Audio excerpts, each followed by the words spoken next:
Hello friends. Welcome to the channel. Today's topic is Spyro. Specifically, we're talking about the original trilogy on the PlayStation. I used to love this game. It's one of my absolute favorites. It's a great series. I mean, how could you not love this little guy? He's sarcastic and witty and tough. Basically a kid's version of a popular guy. Very extreme and bad boy. It was the style at the time. I want to talk about all three of them because they work together and there are some cool things to see about how they move forward from one to the next. Spyro the Dragon was released in 1998 by Insomniac Games. It's the second game out of Insomniac Studios, their first having been a first-person shooter called Disruptor. Right after Spyro the Dragon was released, a year later, almost exactly, Ripto's Rage was released, and then a year after that, Year of the Dragon. They were 3 straight years, just Spyro. First I want to talk about the character designer, Charles Zembillas. He worked on The Secret of Nim and designed Jak and Daxter, which means I love him. He is the best. I left a couple links in the description in case you want to learn more. His blog has some nice insights into his design process, and it looks like he still reads and responds to comments. There's also the Origin of Spyro page by Animation Academy, and I really enjoyed flipping through the art there. It's really cool. You can see how it goes from being a tough dragon and some scratchy doodles, and they had a goofy phase that moved toward, as they say, him being a bratty kid. Charles Zembillas was the head designer for Spyro himself, but later on in the development of the first Spyro game, Oliver Wade came in to design other characters. It includes all of the NPCs in the successive games. It looks like a couple of folks were able to send him questions and do interviews, and he's particularly fond of the design of Elora, the fawn. She was originally going to be a centaur and got a downgrade to 2 legs for the same reason the adult dragons are 2-legged, polygons. In case you didn't know, video game characters are made up of shapes called polygons, and you are limited in the number of polygons you can use by the processing power of the system. In Spyro, the characters were limited to 256 polygons, and they had to be strategic about where they were placed. On 4 legs, the big dragons would only be able to emote with their faces, and they couldn't add more polys to the big guy's face, so they stood them upright so they could express with their arm movements. Likewise, if you add limbs to a creature, that's going to either add polygons or you're going to have a very stiff and hard to animate character. One of the things when I was thinking about this, I noticed the dragon's wings. Do you notice how they seem to be like paper cutouts with just like 2 or 3 folds in them? That's the limited polygons thing again. You can't have fully articulated wings with the limited processing power they had. So what does a game need other than art? It needs music. Or it should have music. I know sometimes with old games I used to turn off the music because it was repetitive and just play my own CDs or something. Have you heard of this rock band called The Police? They were really big in the 70s and 80s. The Police did Roxanne, Don't Stand So Close to Me, and Every Little Thing She Does Is Magic. I think those songs are around somewhere in modern things. Anyways, The Police's drummer and co-founder, Stewart Copeland, did the music for Spyro. One of my favorite interviews that he did is the one for PlayStation Underground. He demonstrates how the game music is made, taking samples and replaying and slowly adding more like beats or midis. He did say that he had made pieces to go with particular levels, but that work went unused. I don't think he's very broken up about it, In a more recent interview with Screen Rant, he talks about the high quantity of tracks he had to make, and the fact he started to run out of names for the tracks. He was naming them things like Blueberry and Grape and Lewis, any random name he could come up with. Since he made so many, and they all got renamed at the end, it's hard to tell where they ended up, and how the arrangement changed from original intention to the final product. Spyro the Dragon is a simple game. Everything is pretty straightforward, and it seems to have the bare minimum elements it needs. It's got Spyro, he can fly, flame, and charge, and there's treasure to collect. The story begins with a news interview. Someone is interviewing the adult dragons, while Spyro frolics around in the background. One of the dragon makes some negative comments about Nasty Gnorc. Nasty is a cross between a gnome and an orc. I don't know where they got the idea that gnomes were like that, but that's what it says. He gets revenge by turning all the adult dragons into statues and some of their treasure into monsters. And after that, the game's just a big old collectathon. You gotta collect all the treasures, you gotta free all the dragons. Spyro travels through the 5 dragon worlds and Nasty's world in order to save the dragons and retrieve their treasure. In the end, he flames Nasty into submission and gives another interview with the newscast. Spyro the Dragon, you've defeated Gnasty Gnorc, collected the dragon eggs, saved all the dragons, and recovered every bit of treasure in the Dragon Kingdom. How do you feel? I feel fired up, Bob, and I'm happy for the dragon world, of course. I certainly wouldn't want to spend the rest of my dragon days butting heads with Nasty Gnorc and his weird minions. What's a minion? Never mind. You know what they say. For every good battle, you need a good adversary.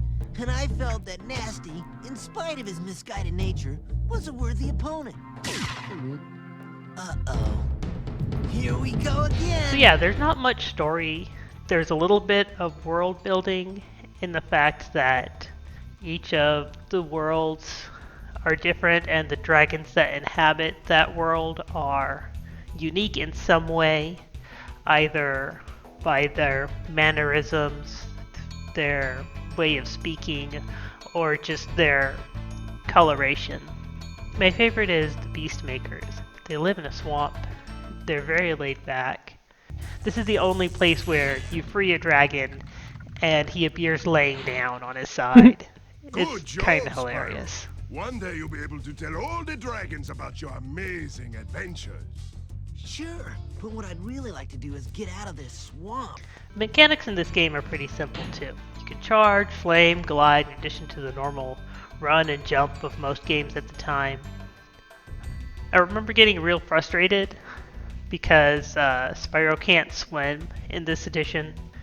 So whenever I replay the games, and I hadn't played them in a while, turn on Spyro the Dragon and jump into water, I'm like, oh yeah, he can't swim yet. It's a little upsetting. They did manage to play with a slightly expanded moveset. First with the flight levels. There are these specific levels where Spyro can fly and get treasure by going through an obstacle course.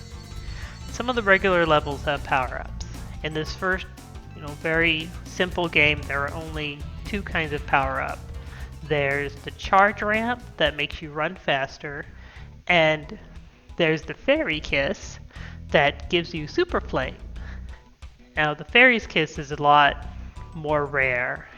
I saw it in, I think, only 2 levels in the Spyro game has this fairy, and it's just really silly. They increased the complexity one more step in the next game. Ripto's Rage, also called Gateway to Glimmer in some regions, has fewer hub worlds but a lot more characters and more stuff that you can do. This is where we find the centaur turned fawn Elora, the little professor, Moneybags, and this idiot.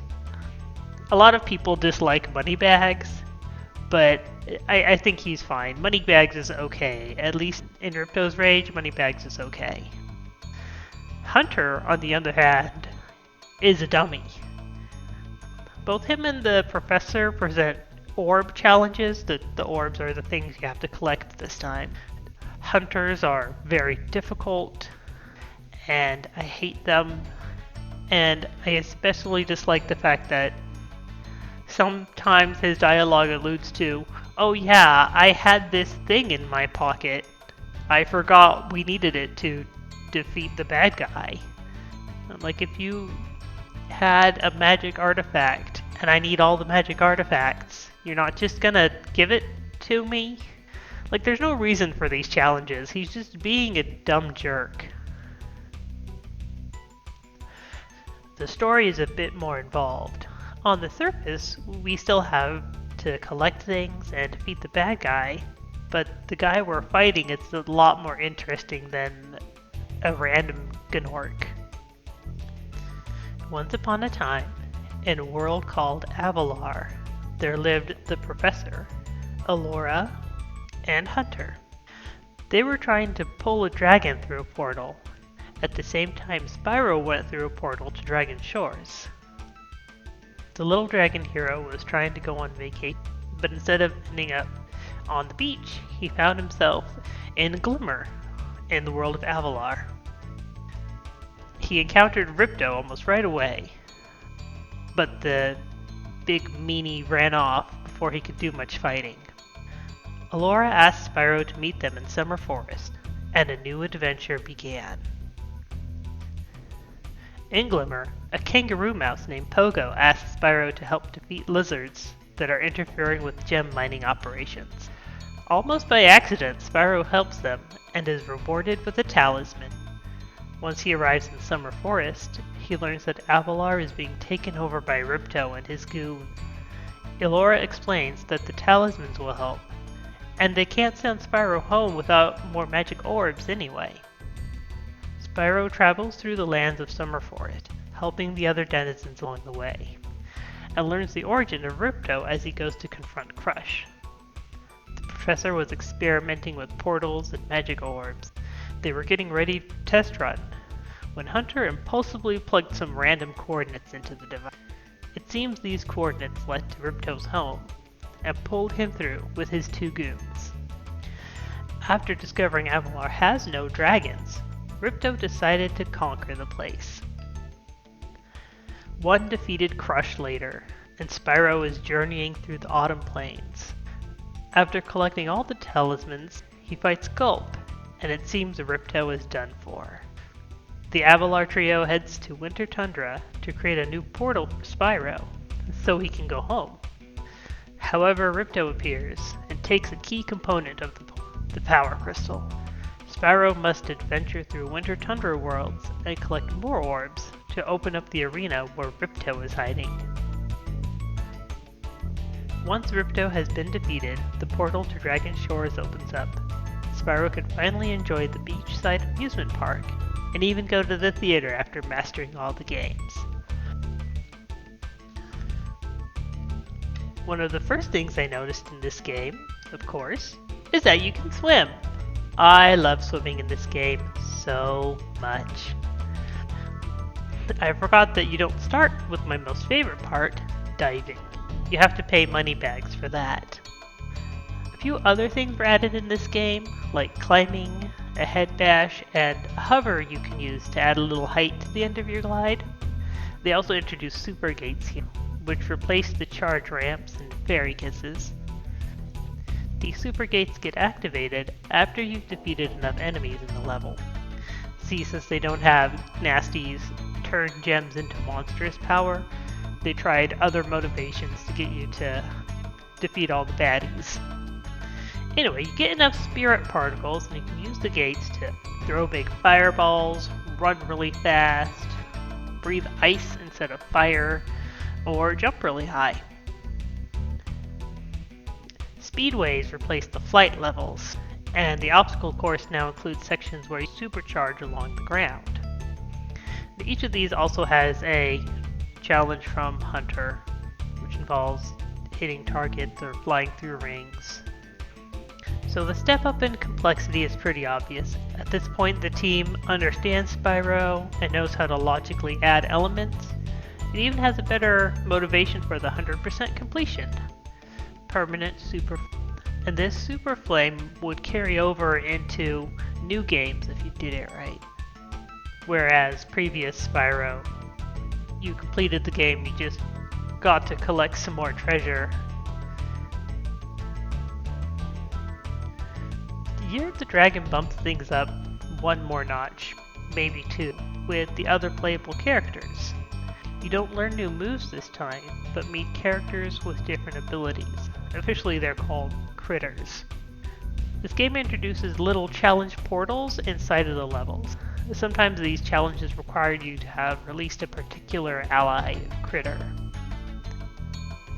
Moneybags is back, and he's actually terrible now.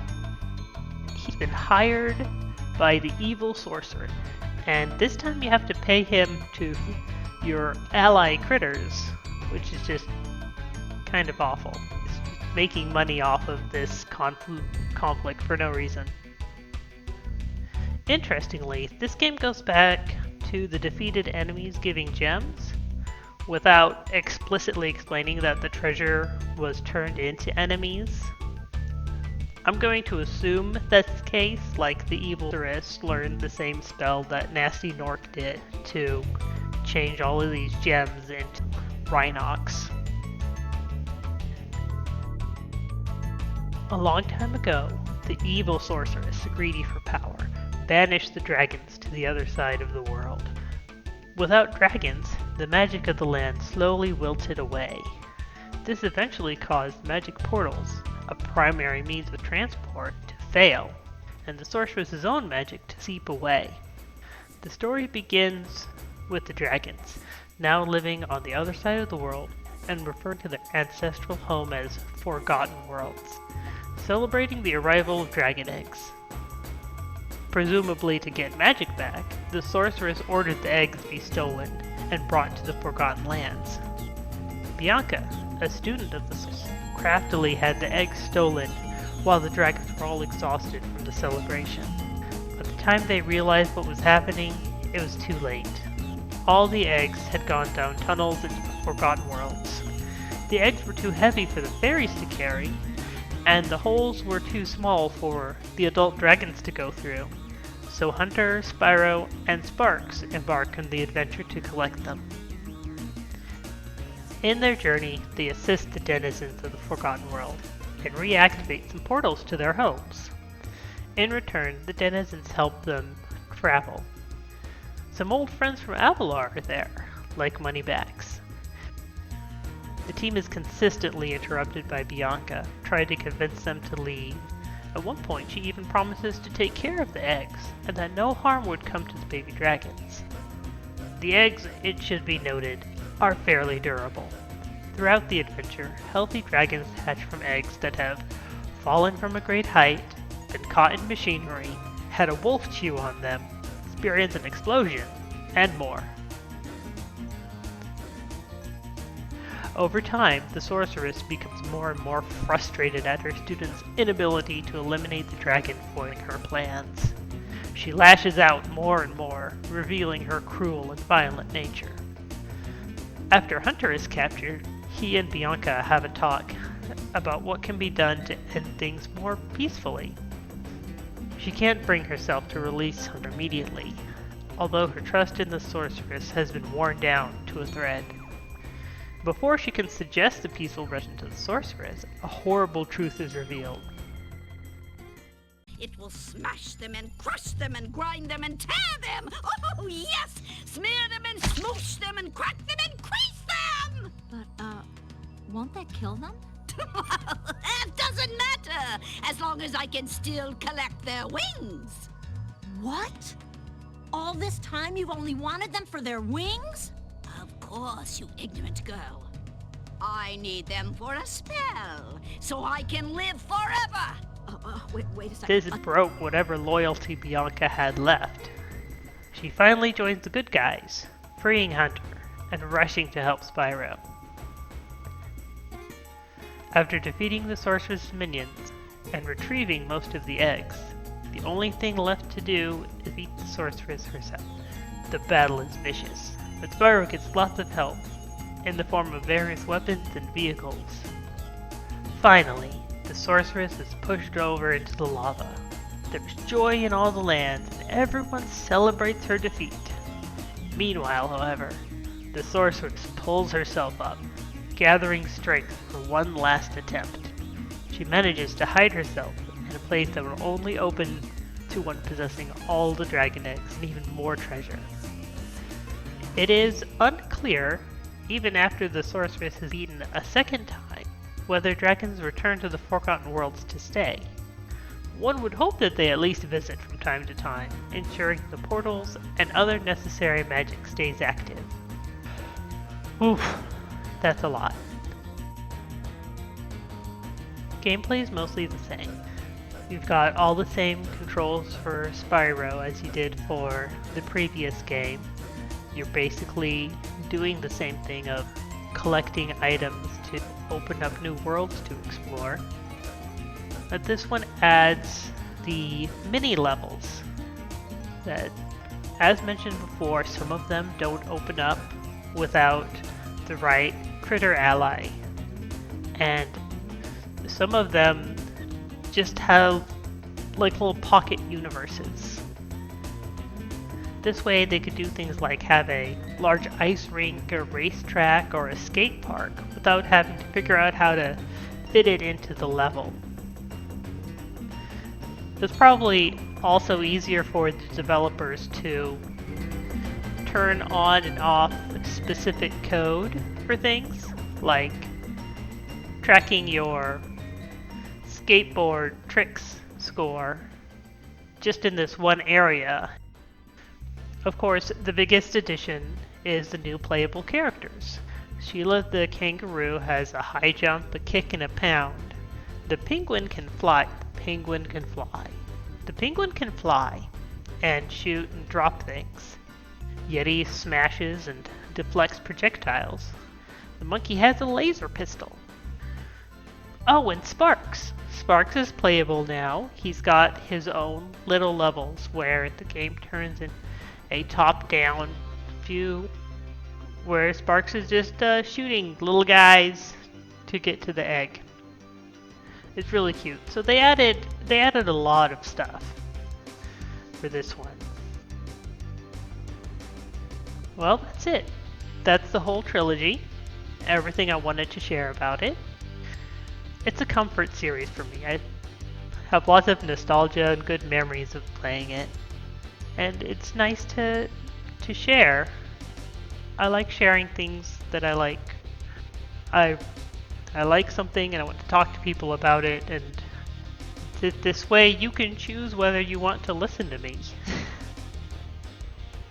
And I appreciate everyone who did listen. Oh right, all the YouTube stuff. Leave a like if you enjoyed it. Give me a comment about your favorite part of Spyro. If you want to see me make more videos, subscribe to the channel. Or if you just want to see me play games, you can follow me on Twitch, Pony_DaisyDream. And if you're feeling extra super generous, I've got a link to my Ko-Fi in the description. Thanks for watching. I hope I see you again. Have a lovely day, friends.